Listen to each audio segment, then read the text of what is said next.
Good morning, everyone. ISB Iceberg here, and we are back. Now, I know I said that we were going to start AC2 today, which we are definitely going to. I just wanted to take a quick step back and, since I didn't stream yesterday, just revisit a couple of these characters and things that we may have missed. So, one that I didn't catch the other day, but looking up information and things we did now, were these renditions of the Nazca lines in Peru. If you've never heard of them, the Nazca lines were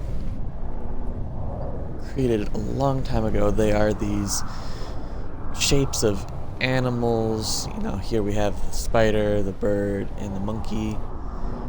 But there's also, there's what's believed to be an astronaut or a spaceman, and there's just all of these, but they are very long. Like, some of these are almost miles long lines, and these images can only be seen from the sky. So scientists and archaeologists have been trying to figure out, what was the purpose of these. Who did they expect, hundreds or thousands of years ago of being able to see these? So, if you've never actually seen pictures of the real Nazca lines, I definitely suggest looking at them. They are phenomenal.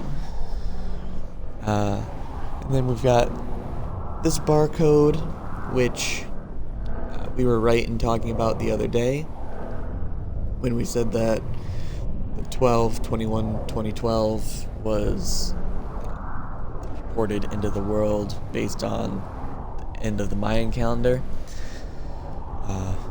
Further research is showing that that barcode corresponds and translates to 666, the number of the beast. In Christian theology, which there is actually a reference to it in Desmond's room too. We'll take a look in there in a moment. Of 1316-18, which is from Revelations, describing the mark of the beast and the number of the beast. Which I'm going to go off on a short tangent here. I've always had a problem with. It's been since like 2005 that we've found out that that number isn't quite right. Older versions of Revelations, older Greek translations have suggested that that number is probably actually 616 rather than 666. But why change what isn't broken? Why just confuse people more? And then we've got this one. Just a pyramid of letters. Turns out you can read it bottom to top, right to left, and we have, they drained my soul and made it theirs. I drained my body to show you where I saw it. And there we're going back to the person who made all of these symbols, Subject 16. The subject before Desmond, who went crazy. And obviously we will see more of him. This one, I'm not sure if we even discussed this one.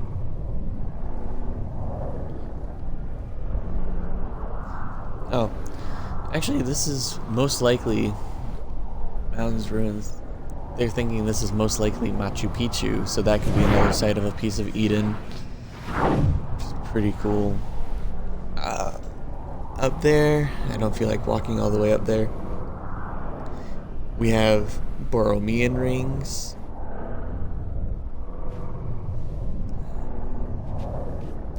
Which we just kind of talked about briefly. People link it to like number theory, hyperbolic geometry. Sorry. We talk about it as a symbol for the Trinity. And I'm not going to spend, more than a few minutes in this room because we did cover and look at quite a few of these. I just wanted to touch back on some of the ones that we glossed over.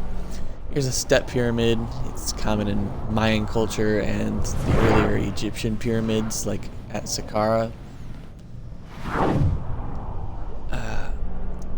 Yonaguni, we said, was in Japan, which that is believed to be Mount Fiji over there, and just Pagoda.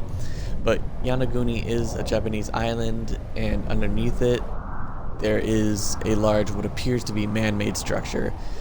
It's almost like steps, or like a step pyramid, very finely cut, very angular, but scientists are thinking that it is actually a natural phenomenon somehow.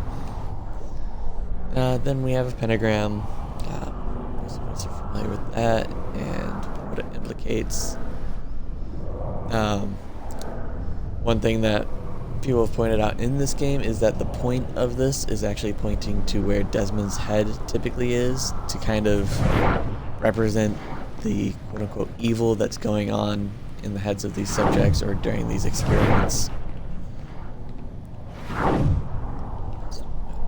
And we've got the Eye of Providence, and the most likely need or use for this here is back in Freemasonry.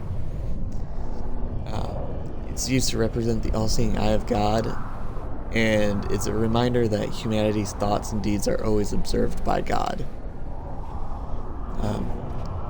Historically, Masonry has been strongly linked to everything in terms of conspiracy theories. There are different stories and scenarios and things where, of course, Freemasonry is tied in with the Templars. That is probably why that's included in here. And then let's see, this we just have, I believe, another message from Subject 16. It says, artifacts sent to the skies to control all nations, to make us obey a hidden crusade. Do not help them. So that's kind of interesting. And it corresponds with this piece right behind us. It's kind of a in-game made Templar reference. The Apple of Eden, up in space, kind of controlling everyone. So then we're just gonna move to one or two things here in Desmond's room, and then we are going to jump into AC2. I wish I could run. Anything on this wall? Alright, so quite a lot going on here. We talked about the earthquake, the Arabic text, the 99th Surah, the Quran. We talked about the Alpha and Omega, which is referenced by the Omega symbol and by verse 22:13 down there from Revelations. The 13.0.0.0.0. Talked about the end of the Mayan calendar. And we've got a few other things lying around in here. We've got that strange circular symbol right next to the Chinese and that math equation in between the Chinese. Those both reference the Mandelbrot set, which is a set of complex numbers for which the function does not converge or diverge. That is a lot of math. I don't think I can thoroughly understand or explain that. I think they just like messing with us. Okay, apparently it's got something to do with the Fibonacci sequence, which is in just about everything. If you are a math genius, you can look this up, maybe explain it to me one day.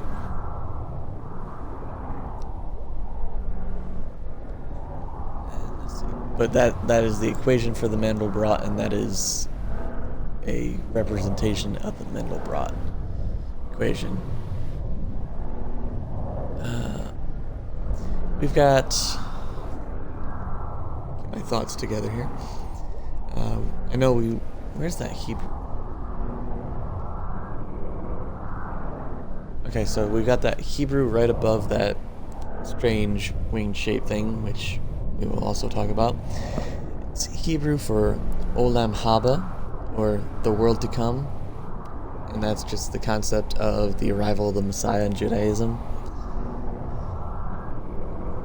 Let's see. Then we have, within Emperor Jiajing's sin and Quetzalcoatl's hunger lies the answers. So we've got that starting right above the Hebrew there, kind of jogging down to right above the Chinese. And the Emperor's sins, I guess, were just ignoring established rights and isolating himself, relying on unqualified people to handle state affairs, killing lots of people, overspending on statues, cruelty, all those fun things that we come to expect from historical leaders. And Quetzalcoatl, I was right the other day, Aztec sun god, and really his hunger was human sacrifices. So then it looks like we've got the Chinese translations here for me. Hearing is better than not hearing, observing is better than hearing, knowing is better than observing, and doing is better than knowing. Then we also have you reap what you sow. One who wants to read into his future simply needs to write his own present. A man without far considerations must have near worries. As a human being, if you want to know the spiritual realm of Buddha, you have to observe. You have to know that everything you see in the world comes from your own mind. And one who does not forget what was before is the master of what comes after. So a lot of really big... Like I said, this game got really deep in so many ways.